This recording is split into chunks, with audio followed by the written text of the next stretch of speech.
Apple fans are gearing up with iPhone 17 just around the corner. Expectations are high, and for good reason. Hey GadInsiders, welcome back. After a year with the iPhone 16 Pro Max and its impressive A18 Pro chip, QI2 charging, and the new camera control button, users are already looking ahead.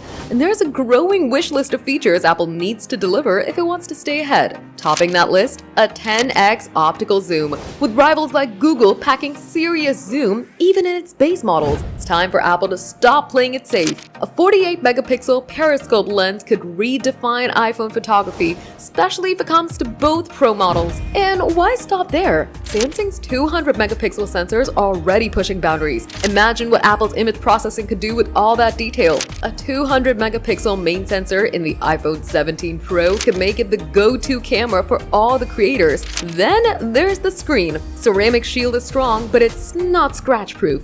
Apple needs a new level of display durability. Maybe they can add something to their foldables to keep up. And design-wise, it's time to flatten the back. The iPhone's camera bump has outstayed its welcome. Just make the phone thicker to remove the bump, and that'll make the battery bigger too. Most users would take that trade in a heartbeat. And now, if we're speaking about batteries, iPhone's performance drops fast after a year. Apple's rumored silicone carbon batteries could finally deliver the 2-day iPhone people have been waiting for. If Apple pulls all this off, the iPhone 17 could be more than just an upgrade. It could be the reason why to choose iPhone. Are you ready for the new iPhones to drop? Tell us your thoughts in the comments. Smash that like button and subscribe to GadInsider. Hit the bell icon so you stay updated with more tech news.